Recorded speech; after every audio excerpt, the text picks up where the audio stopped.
Bismillahirrahmanirrahim. Assalamualaikum warahmatullahi wabarakatuh. Ibu-ibu semua yang saya hormati, yang bisa sempat hadir dalam kesempatan ini, mudah-mudahan oleh Allah Subhanahu wa Ta'ala dibalas apa yang telah kita lakukan, apa yang telah kita keluarkan. Dan kepada ibu-ibu yang tidak bisa sempat hadir, khususnya di kelompok 3 dengan alasan sakit, mudah-mudahan oleh Allah Subhanahu wa Ta'ala diberi kesembuhan dan dikasih sebuah kesabaran, dan mudah-mudahan dengan penyakitnya cepat diambil oleh Allah Subhanahu wa Ta'ala. Dan yang kedua, kami ucapkan terima kasih khususnya kepada Ibu Ketua Kelompok yang telah menyediakan tempat untuk acara FDS dalam pertemuan pada kali ini.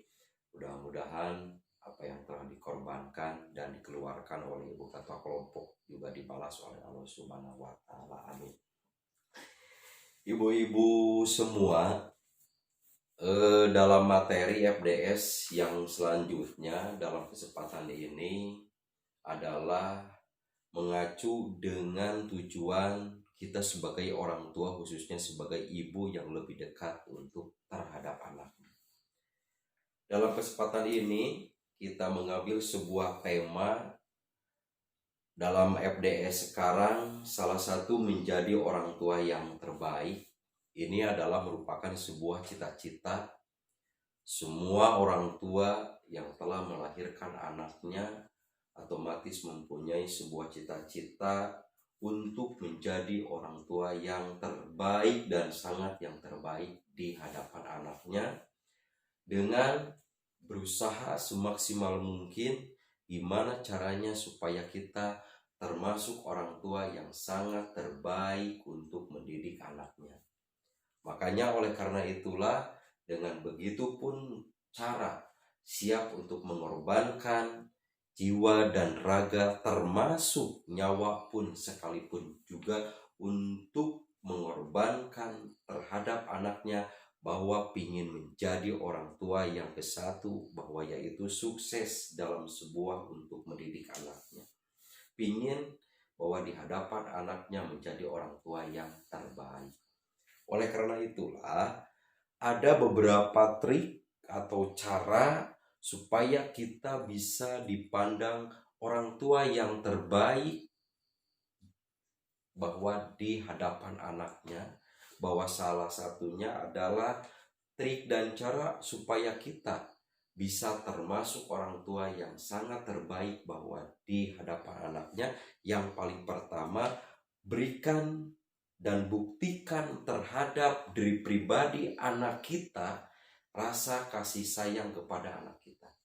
Jadi yang pertama, salah satu untuk melihatkan bahwa kita orang tua yang terbaik menurut anaknya adalah berikan dan sepenuhnya cinta kasih sayang terhadap anaknya.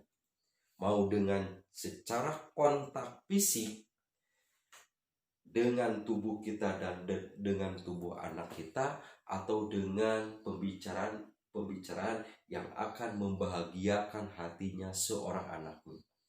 Contoh bahwa salah satu untuk kontak fisik untuk membahagiakan anaknya, bahwa yaitu dengan secara ciuman terhadap anaknya, atau dengan secara pelukan seorang ibu bahwa terhadap anaknya.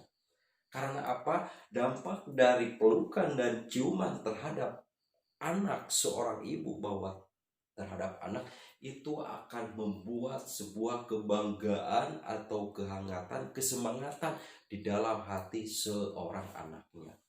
Makanya kita harus sering-sering, salah satu untuk membuktikan bahwa kita betul-betul mencintai seorang anaknya, kasihlah anak minimal 1 hari 3 kali pelukan dan ciuman terhadap kontak fisik antara seorang ibu dan seorang anak. Yang kedua, satu tanda bukti bahwa kita telah mencintai dan kasih sayang bahwa terhadap anak anaknya, berilah satu pujian-pujian atau satu dorongan-dorongan semangat terhadap anaknya. Makanya timbullah dalam sebuah hati anak nanti bakalan bisa termasuk anak yang percaya diri, minimal tumbuh dari keluarganya sendiri. Yang kedua adalah hindari membandingkan anak kita dengan anak yang lain, terutama dengan saudaranya sendiri. Yang sering kita lakukan, tuh lihat si teteh mah, tuh lihat si aa mah, tuh lihat si nyai mah. Dengan tingkah seperti itu, satu ucapan-ucapan yang tidak boleh dilakukan oleh seorang ibu khususnya. Karena apa? Di dalam pola pikir anak walaupun satu darah, walaupun adik dengan kakak, mempunyai adat, kebiasaan, pola pikir yang berbeda. Makanya jikalau kita sebagai ibu membandingkan karakter dan kebiasaan si kakak dan si adiknya, makanya si adik dan si kakaknya bakal timbul sebuah bersaing untuk mencari perhatian seorang ibunya. Bukan untuk menimbulkan rasa kasih sayang seorang kakak terhadap adiknya, seorang adik terhadap kakaknya. Makanya ditimbulkan akibat kita salah mendidik terhadap anaknya. Makanya si kakak dan si adiknya bakal timbul sebuah persaingan yang tidak sehat.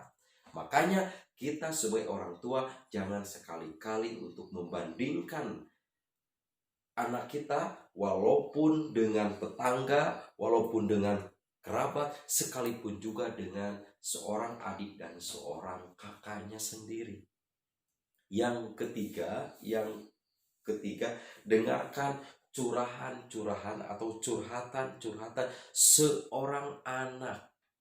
Biasanya yang sering dilakukan oleh anak, curhat terhadap ibunya atau curhat terhadap ayahnya, curhat terhadap kakaknya, biasanya sewaktu sebelum tidur, atau pas ketika mau makan, atau pas ketika pulang dari sekolah. Biasanya kendala atau permasalahan termasuk keinginan seorang anak suka dicurahkan di waktu itu. Makanya kita sebagai ibu khususnya, sebagai wakil kepala keluarga harus bisa mendengarkan curahan-curahan permasalahan termasuk keinginan anak pas ketika di luar lingkungan keluarga atau di luar rumah. Makanya biasanya anak suka curhat terhadap ibunya sendiri. Makanya coba dengarkan apa permasalahan-permasalahan atau kendala-kendala yang telah diraih di luar rumah, yang sudah menjadikan ketentuan. Yang keempat adalah untuk menjadi orang atau menjadi ibu yang terbaik di hadapan anaknya. Luangkan waktu sebanyak-banyaknya untuk anaknya, karena ibu dan ayah merupakan sebuah sekolah pendidikan sewaktu anak usia dini. Makanya kita termasuk orang yang terbaik terhadap anaknya, minimalnya jikalau kita meraih dengan 4 faktor yang tadi. Mungkin hanya itulah yang saya bisa sampaikan. Mohon maaf yang sebesar-besarnya. Wassalamualaikum warahmatullahi wabarakatuh.